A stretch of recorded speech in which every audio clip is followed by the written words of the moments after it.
Welcome to the Legal Selma podcast. Rosemary, good afternoon. How are you? I'm okay. How are you doing? I'm doing very well. Looks like a bit sunny behind you, so that's nice. It is trickery. It was sunny this morning, and now it's cloudy and drizzling, and they're threatening snow flurries. So you should be glad of where you are. I think it looks so light. I don't know why it always looks really light behind me because it is. Yeah, it's yucky. For everyone joining us who doesn't know Rosemary, she is an exceptional civil trial lawyer, an exceptional person. She's broken through every single glass ceiling that exists, personally perceived as such a badass and a woman who I wanted to emulate. On top of all that, she's the first person to stop and talk to you in the hallway, jump in on a lunchroom chat, and to counsel you and help you out anytime that you need it. Rosemary, it's going to be an absolute pleasure, and this is going to be a lot of fun. Well, thank you. I'm still trying not to blush from all the nice things you said about me. They're very true. To go back to the weather, though, just for a second, only because we have such a coincidence here. You were in Oaxaca recently, weren't you? I was. Yes. I was. Yeah. Yeah. I flew back from Oaxaca last night. So, oh, did you? Yeah. If I'm a little sleepy. That's it. Understood. Yeah, it was a great time. Did you love it? Yeah, well, because we rented a house with some friends, and it was stunning view and lovely. And I'd not been to that part of Mexico before. It was very hot, which was a nice thing in November, and a nice break because we all need to do that in this business. Very, very important. Number one piece of advice: schedule your vacations. I think that's excellent advice. Because I come back from vacations, generally wanting to work and, having the energy to do so and being more excited about what I'm going to do, being more tolerant about things that would otherwise bother me if I was tired, all of the above. Yes. We need that recharging. We need to look at other things, look at things in a different perspective. Helps us mentally in our own lives and helps us relative to what we do for a living as well, I think. And then, of course, I'm incentivized to work hard so I can afford another vacation. I can understand that. Yeah, no, I went down sort of last minute with a friend, tasted some mezcals, ate all of the tacos, and had generally a really good time. Had a few nice beach runs. It's a really beautiful spot. Yeah. I did a fair amount of hiking I'd go out by myself in the morning, just to see what was around. Yeah, it's a great place to explore. And I'd imagine, when I go away, I feel like I'm in a very good position that I love the people I work with. I trust the people I work with. I know that they will handle things when I'm gone. They'll make good decisions or deflect and, reschedule things for when I get back as needed. Yeah, so important to have a good team. Mm-hmm. I'm fortunate in that I have people around me that care about the practice, working smoothly, not missing things, getting things done, helping me where they can, just not having to be asked to look after things. Yeah. And, lawyers on the team that I can count on. Yes. To step in, know how I have institutional clients and know how to deal with those clients and what their expectations are. And it's very important for me. And then I think too, it's really a function of your relationships with people that you work with to some extent, maybe to a significant extent. They know that I would do anything for them, that I wouldn't ask them to do anything I wouldn't do. Mm-hmm. And so they're never resentful about stepping in and doing things, if that's making any sense. It makes a lot of sense. And I had this conversation with a friend of mine, not a lawyer, but also entrepreneur, runs his own business recently. And we talked about, the setup now of schedules not being, the traditional 9 to 5, Monday to Friday. I don't know if they ever were for lawyers, but at least those were the core hours you were expected. I felt that you were expected to answer, at the snap of a finger. and he was talking about managing his people very differently. That, this is the work that needs to be done. I trust that you're going to do it. I trust it's going to be done before it needs to be done. But I don't care if you're doing it in your pajamas at 9 o'clock at night, or if you'd rather, wake up at 5 and do it and then go running. Like, as long as it works, it works. And that's an important concept because, it's two aspects of that. There's the trust aspect, and I'll just park that for a minute. But before this firm, and I've been in this firm for a very long time, I started out at a very, very big firm, and it can get hard. COVID changed things quite a bit, but, it was always hard to do things outside of the four corners that were mandated by a bigger firm. You must do things this way. And, if one person gets an exception, it's a problem. Yeah. But I've always tried, maybe sometimes on the QT a little bit, if you need to take your dog to the vet, if your kid's sick, or your dad fell in the nursing home, whatever, I don't go do it. Mm-hmm. You can make up the time later. I don't want to make your life difficult. Yeah. And then you get that back from people. They are grateful that they're given respect and accommodation, and they'll give it back to you, is my experience. And getting outside of that, we must do things a certain way. Again, now there's limits to everything, and certainly the bigger your organization, the more difficult it is for making those sorts of exceptions, because then everybody wants to do it, and so you've got to make those decisions. Anyway, I digress. Sure. But I don't think you do. And I think tie that into happy people work better. If you feel you're appreciated and you feel you're trusted. Actually, it's one of your former partners. I believe he's actually retired by now, Paul Mill, who told me way back when I started, I was telling him something, and it ties into what you said. Paul, I have to leave at 4 o'clock today. My car has to go to the mechanic. My dog has to get picked up, whatever it was. And he looked at me a little bit stone-faced, and he said, Angela, I don't care. I was like, okay. Yeah. And he says, we hire good people so we don't have to micromanage them. He said, I don't have time for your schedule. And I felt good. I felt trusted. And in return, I think, you do better work. You're happier coming into work. You stay longer. So I would think from a firm perspective, you're going to save transition. We've all transitioned clerks and assistants and associates. And when they give their notice, I've kind of cried a few times. And then when you have to find someone new and get them to, even if they're wonderful, it takes a while for them to know your files and your clients and how you operate. And, the stats must be out there and the research out there, but on what you lose in terms of, say, financial, and what you gain in terms of frustration in transitioning people. Oh, for sure. A simple analogy is the time you lose when you're working on something and an email comes in. Yeah, exactly. Right? Yeah. So multiply that by a gazillion. And it's, this sounds like I'm tooting my own horn, but my primary assistant has been with me for more than 20 years. And that says a lot about you. Yeah. And my secondary assistant, and I don't say that in secondary, she came to me later. Yeah. Has been with me also years and years. And I was so flattered when our litigation group clerk in our group told me about, it's another digression, but told me about when she went to the interview with me and realized when the recruiting firm said it was a woman and she didn't like working for women and she didn't want to work for a woman.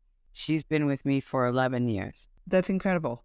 Because she says, I wasn't like that experience she'd had before. And I was like, wow, okay, you actually didn't want to work for a woman. And that's another topic, but it's interesting.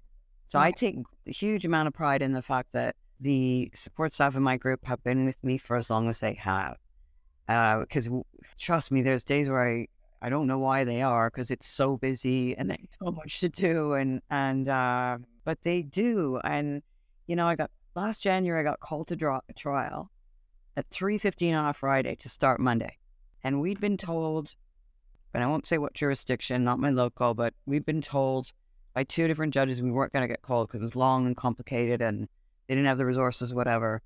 And Friday, 3:15. So none of our stuff had been, not none, but all our document briefs and hyperlinks that hadn't been uploaded to case lines yet. And they came in, worked all weekend to do it. And it was just a recognition that, Fisher's got a trial on Monday and we don't want it to go badly for her, and we're going to come in and do this. That's incredible. I was very grateful. There were LCBO gift certificates. I was going to say, I have no doubt that their appreciation was well recognized. Yeah. Their efforts were well appreciated, I guess. Yeah, I would have been lost without them, right? Lost. Yeah, I feel the same. I had, and I have a really great clerk now, and team that I'm working with.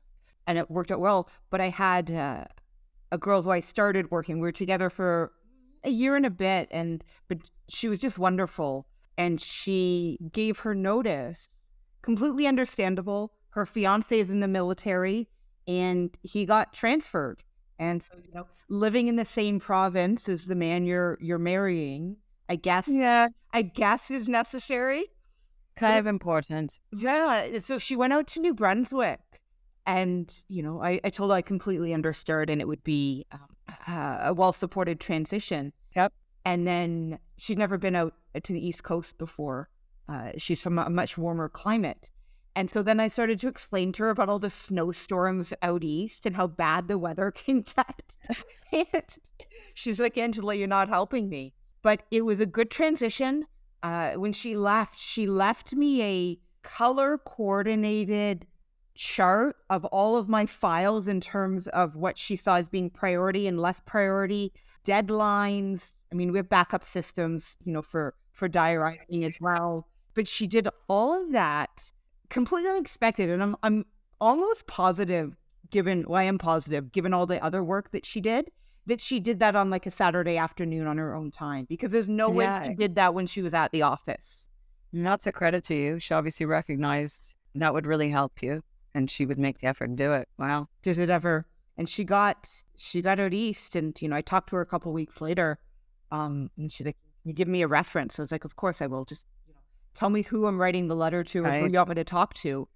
And so she started at this firm, quite large, known. I'd had dealings with them before in the past with one of their lawyers. So I was talking to the man, really nice man, and he said, "Okay, well, explain to me. Why should we hire her? Why shouldn't we?" And I said to him, if she comes back to Ontario, I will take her back at the drop of a dime.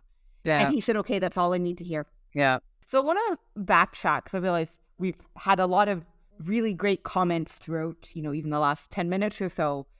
But when you said that your assistant didn't want to work for a woman. So Rosemary, you've been practicing 25 years, 30 years? 32. 32. I would have been like, wow, but I'm at 13 now, and I feel like my call to the bar was yesterday. I'm like, when did I get to 13? Yeah. But so how different from even, say, 20 years ago compared to now in terms of being a lawyer, I imagine when you started and making guesses, female lawyers, definitely not as many as there are now. And did you find more were solicitors over litigators? Yeah, I particularly because I do insolvency and restructuring, primarily in commercial and estate litigation, secondarily, there were hardly any women that did that. Yeah. And even like in my first year, when I was a bit more in terms of general civil and commercial, there weren't as many women. And if many of them were in-house doing other areas of the law, they may have been better able to control their schedules. Okay. Than what I was doing. And what I remember striking me, and again, it's over the years, I'm trying to remember when this stat came out, but good 15 or even 20 years ago, that, notwithstanding that when I went to law school, we were approaching 50% of the class being female, but the retention rate in private practice was dismal. Really? Within something like 5 to 7 years, like half of those women or more were out of private practice. And they were in-house jobs, public sector jobs that were 9 to 5, because children Of course. and good jobs, but, maybe not what they initially wanted to do. And more of the, children responsibility traditionally seen on the woman, as at least as the default. Absolutely. It wouldn't matter. It doesn't, your husband could be great and helping and stuff, but, they're still your children. Yeah. And it's not a nice place to be when you're often night after night at the office working on stuff. And you get home and they're already in bed. That's not a nice place to be. That you end up presenting your work obligations. Your partner would end up resenting you not being around. Your kids would be able to throw that out at you. And I mean, what I used to do, frankly, is I'd go home and be there for dinner and everything, and then I'd have a coffee with dinner and get at it again when I needed to. Right, like working from home or going back to the office even. Yeah, I mean, I was fortunate, so fortunate that I didn't have a commute anymore once I came to Burlington. And I would either go back to the office or I'd work at the dining room table. Right. Because, of course, in the olden days, you were dragging the files with you. I didn't have all this lovely go into my VPN and pull out the document and look at anything. I had to make sure I brought everything home that I needed. And I can't even count the number of times where I'd forgotten part of a file, or I forgot my dictaphone, and those of you, there are a lot of you probably don't even know what a dictaphone is. But those sorts of things where, I would take the file home and do it. So I graduated law school in 2007. And I think at the time, the female enrollment rate in school, and imagine that the graduation rate was the same, because the retention might not be there, but most people start law school do graduate, I would think, was 52%. But I carried files home. I lived on the 4th floor of a building not far from the office. Yeah. That the elevator would only go down when I had file boxes. So I remember carrying this thing. I was like, well, what's my exercise on top of? There you go. Yeah. Yeah. But definitely to a lesser extent was that necessary. I wasn't with a big firm at the time, so we didn't have systems where everything would get scanned in and uploaded. I know a lot of places did, but I did then. And I still today, I like paper. I like paper for certain things. Absolutely. Yeah. I have learned to get away from paper, but it's not my instinct. My instinct is give me paper, even though I'm a huge fan of trees and try not to destroy them for no good reason. But editing things on the screen, yeah, okay. But yeah, there's certainly in the flipping back and forth and Post-its. I know it sounds really arcane, but I love a Post-it, man, because even if I'm doing an online trial, I can put a note on the Post-it and I can quickly get to that spot. And you and I both know when you're litigating, getting to that document and keeping your flow going and keeping command of the courtroom, even if it's a virtual one, more confidence on the part of the judge in that you know your case, your own confidence is better. These are things that are important. I was always a big fan of many, many colors of highlighter. Oh, and each one meant something, and I knew what it meant, and it always meant the same thing. It didn't change between files or years of my life. Yeah. I was like, well, right. No, that's pink. That's not yellow. Why are we making that? Yeah. I have the wrong book of it, but yes, I totally agree. So I have color coding for my file folders for the physical files that remain. And so you can see this. But you see the blue over there as opposed to the yellow. The blue means something different than the yellow. And I also use red and green or pink and green. Yeah. So I'm with you. Yeah, I'm with you in all of those. At one point, I used to highlight with a ruler so that the line would be straight. I've given up things like that now. Yeah, no, funny. Very same thing. Use the ruler. But I think in those days, they didn't have those fine point highlighters that they have now. Right. So we talked a bit about travel.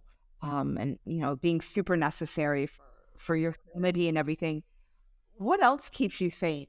Because Rosemary, so we were at the same firm for 3 years. I had a familiarity with you before I went there, just, being a litigator in the same city, you look up to other female lawyers, especially the really good ones. You also always seem happy, other than stressed, because we see how busy you are. You always seem happy. So there's got to be something else in there. We can't go on vacation every week. What was the last question? I said, we can't go on vacation every week. Yeah, no, true enough. So Yeah. I think, yeah, I'm definitely a glass half full kind of person, Mm-hmm. and I think as between my career and my friendships and my personal relationships, my kids and my cats, my friend, all that stuff, like all of those things are part of it. And, I'm very fortunate. My parents are still alive, and I convinced them to move to Burlington from Toronto it's probably about 7-8 years ago now.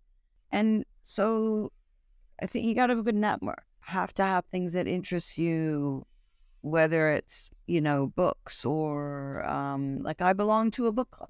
And if you don't mind, I just want to chat about that for a minute. Please. Because, I made one thing I look back on that I would change earlier is, and I still do it, and I have, I do still to a negative extent plan my life around work. Because of what I do is often so very spur of the moment, hard to plan with institutional clients and things coming up, that I don't, as I always told my kids, I never make promises I can't keep. So rather than turn around and have accepted an invitation to do something with friends, a dinner, a girls' weekend, whatever, I would say no, rather than say yes and then have to change the plan. Sure. I was much better at doing things last minute. I only had to work until 3 on Saturday so I can go out or whatever.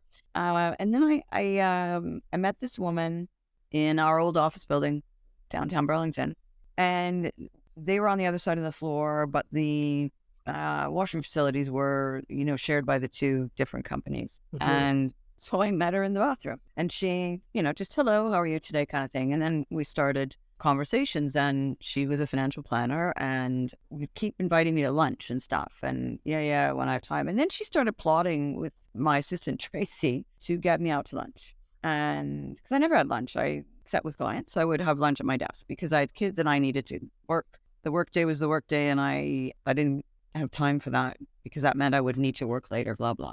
Right. And she kept on at me about joining this book club. I love these women. They're great. I got to join this book club.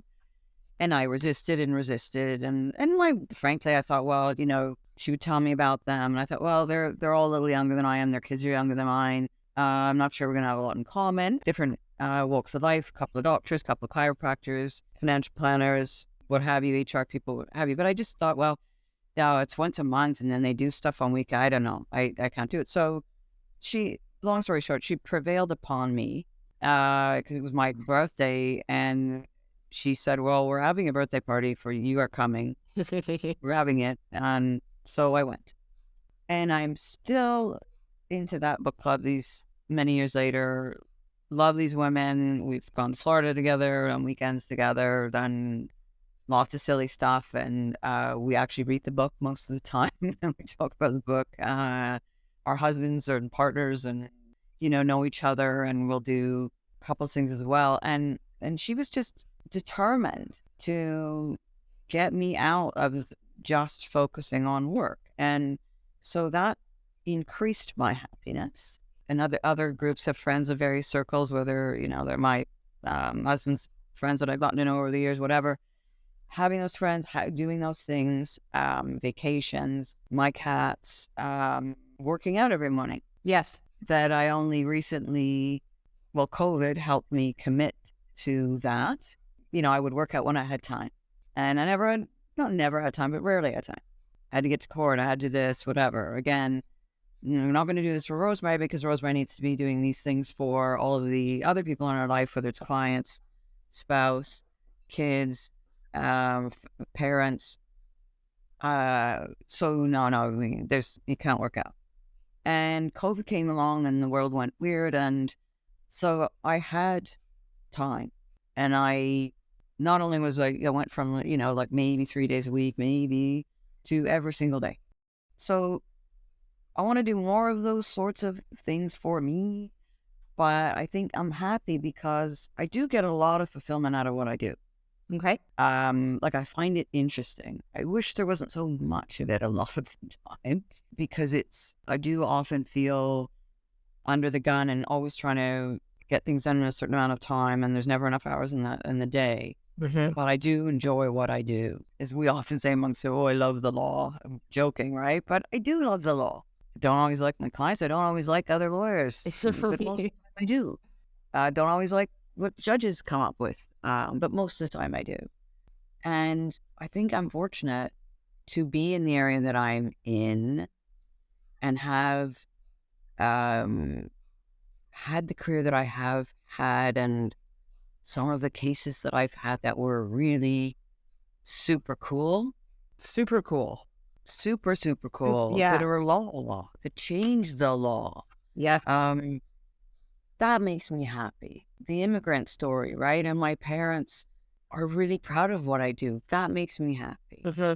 I am fortunate because of this career that I can go places like Africa and Egypt and Russia, which, wow, to see those places.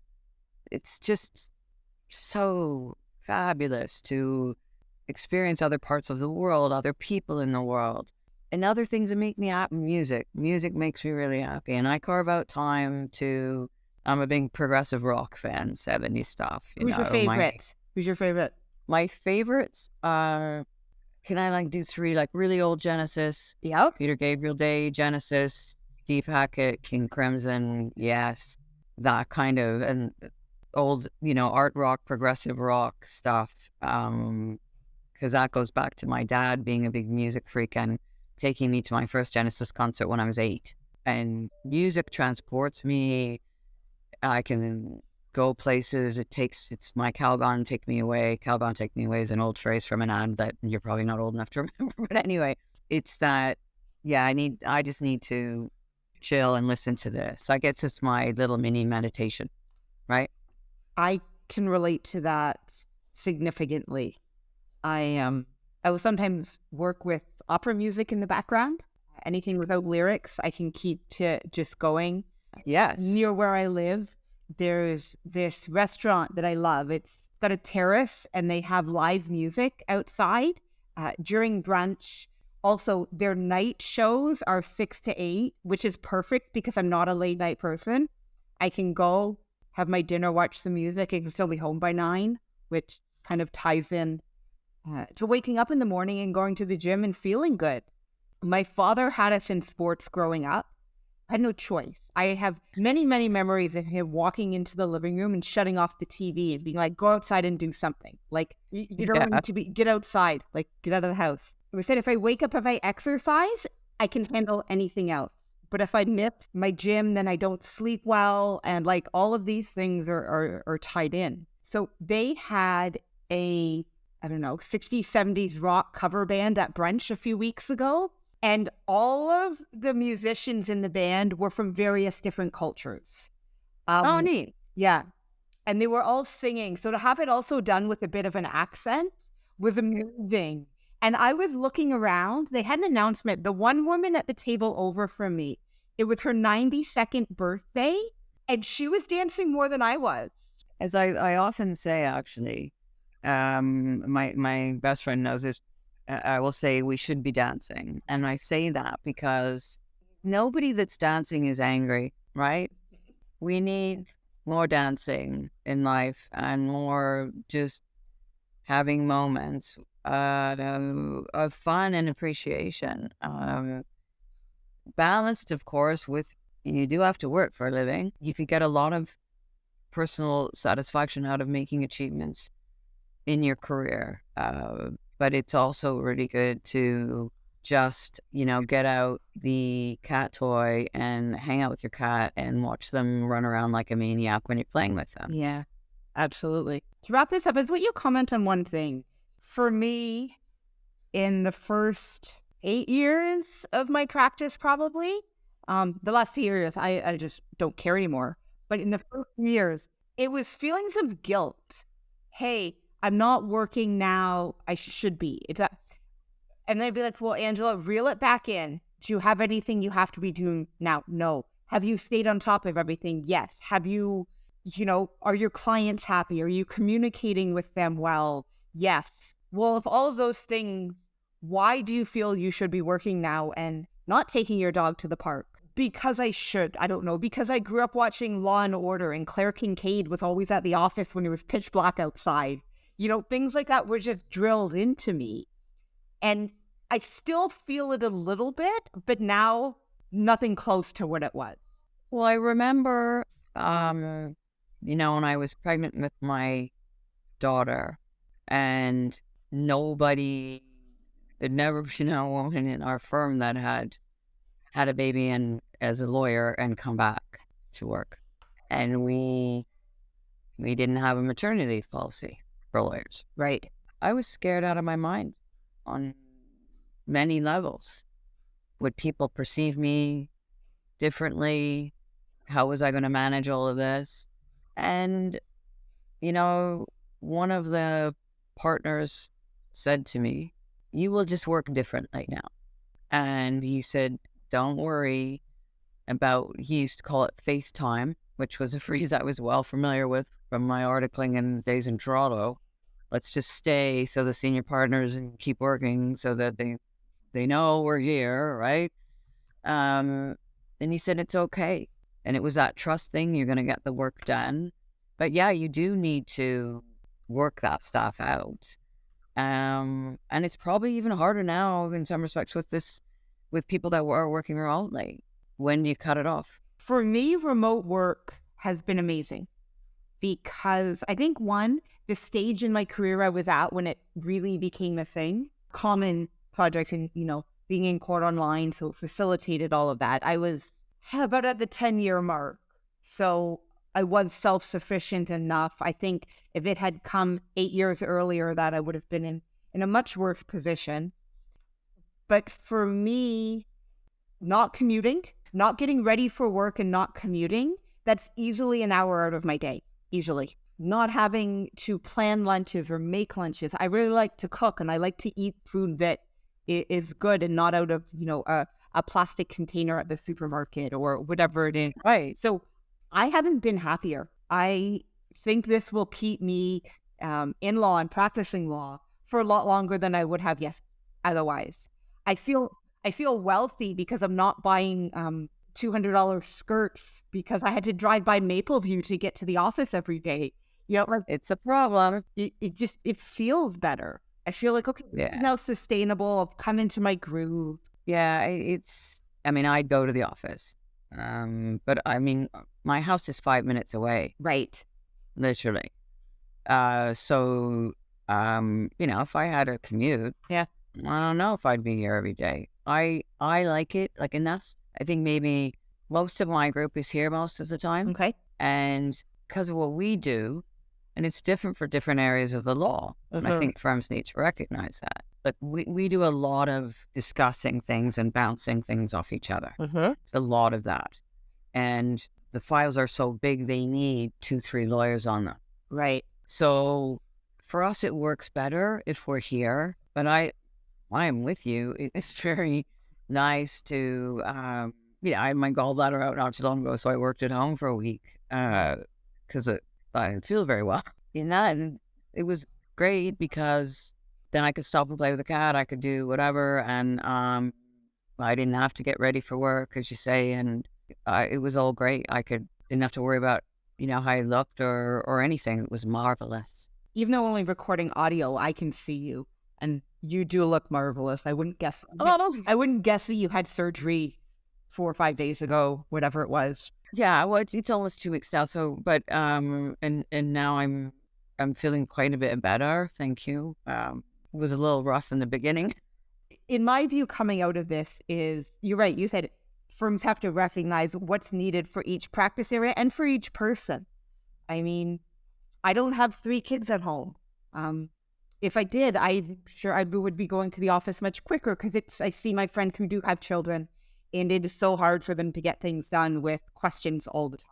Yeah, and they want to be in an office. Yeah. They don't want I know of lots of people that were quite, no, they didn't like it, but they were miserable trying to juggle doing the work and then their kids not getting the fact that you can't bust in on mom or dad every 5 seconds because they happen to be there, that they actually have something they have to do that keeps the roof over your head. You need to let them do it, right? You can't explain that to a 4-year-old. They don't get it.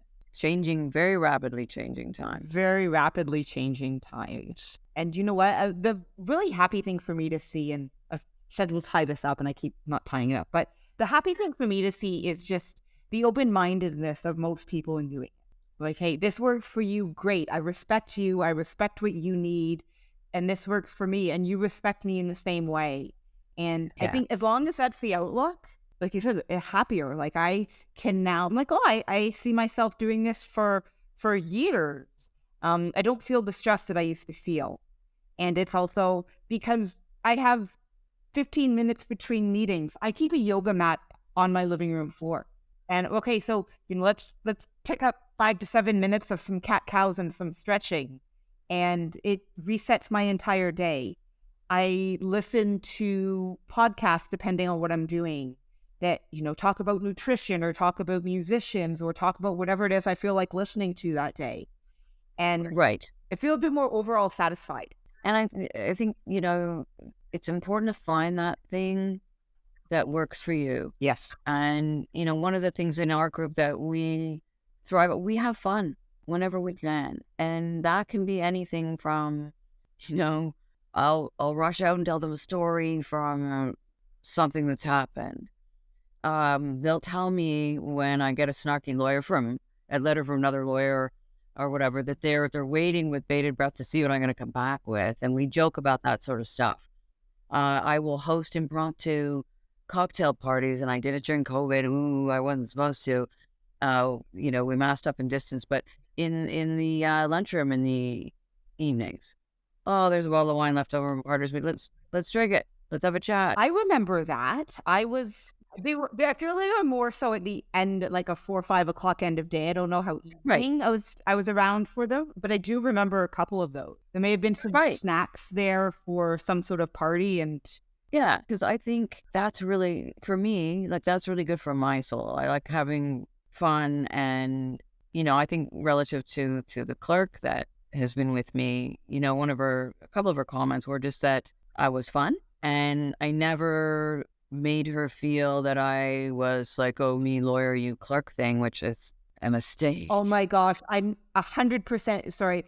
The emotion came out. I used to work at a place where they're like, you can't have the clerks put 3 initials because lawyers have 3 initials and clerks have like, what is this garbage? And the feeling the need to distinguish between, because we worked on this at the beginning. I feel like I am their support as opposed to the other way around a lot of the time. Yeah, because I couldn't do it without them. And I think, I've always suspected, obviously I think it comes from some insecurity in some respects. Of course. And personally, I think insecure people are like the scourge of the earth. I can't deal with them. I used to see it a lot with women lawyers because they were trying to assert themselves. And in our defense, we got mistaken for somebody else half the time. I still remember going to a client's house, wealthy person, to bring documents to be signed that I had worked on with, I was a young lawyer at this point, with one of the partners. And there were, I think, 3 of us from the firm at this meeting, and I had to come later because the documents had to be finished. And I was treated like I was the delivery person. Yes. No acknowledgement for the work I put in, just stereotypical assumptions in those days. Obviously I've never forgotten it, and I was really burned, and that's why I'm raising it again now, because I thought, wow, like the client didn't even acknowledge that I was there. Not at all. So. And you can't just brush that off. No, I didn't. Obviously, I'm still annoyed about it. About 2012, I was working and I came in and the client made a comment and said, well, tell Bill's secretary or ask Bill's secretary. Bill was the lawyer I worked with at the time. And who was always the most respectful. He said he had no choice because he had a wife and 2 daughters. He's like, I'm surrounded by women. So, he was always the most respectful. I said, oh, no, Angela's a lawyer. And the client, also a very, very wealthy older man, when Bill said Angela's a lawyer, turned to him and said, but she's a woman. Wow. And I said, you know what? It's amazing, but we can be both these days. Yeah. And he made a comment, walked out the Very door. good comeback. I love the comeback. That's excellent. It's funny because later that day he offered me $100 when he left. He's like, I'm sorry for my comment. He pulled $100 out of his wallet. I said, your comment's forgotten and don't worry about the money. Like, but it was not only the comment, but the fact that he felt, well, I give her $100 and now nobody's hurt me more. No. Keep your money. Yeah. Because like you said, it's 10 years, 11 years later, and I'm still telling you about it. Oh, yeah. If you had an hour, I could tell you lots of stories and remarks that were made to me by lawyers and one judge that I remember that were just so... 2 judges. Yeah, at least 2 that were just... No. Yeah. One time, if you have time for this story. Of course. So one time I had a trial. I settled the trial. In those days, you still had to go, it was like the night before or something or that morning. So I had to go to court to speak to it. My youngest was sick and I had to get her to a doctor. So I did not robe because it was settled and I just wanted to let the court know. I didn't want to waste the time getting in and out of the robes. I wanted to get her to the doctor. And the judge refused to hear from me because I did not have my robes on. Would not even listen to my explanation. I went out in the hall, got a male lawyer to go in and tell him. And so he accepted the information from the male lawyer. And I was in his chambers years later on something. I'm trying to remember why there wasn't another lawyer there because I wouldn't have raised it otherwise, but I brought it up. Yeah. And he goes, oh, really? I don't remember that. He says, I don't know how you gals do it. That, thank God, would never happen today. No. And your teeth are just going through your bottom lip. At least mine would be. Yeah, and I was worried about his opinion of me going forward. Right. Had I just, blotted my copybook with this guy forever because I was trying to save half an hour so I could get my kid to the doctor. Many, many of those stories. Anyway. Well, Rosemary, then we'll have to come back. Like I said, we're first season, get a little bit more under our belt, and then maybe we can dedicate an entire hour next time to no-name trash stories. We can tell all the stories and leave out everybody's name, and then we can get maybe even a lot more candid. Yeah, as long as I get to drink, too. You know what? Perfect. I'll either come by with some wine or some scotch. I forgot. Indeed, yes. Yes, some scotch or... Yeah, good memory. I really enjoyed talking to you. Rosemary, you as well. Thank you so much for your time today. My pleasure.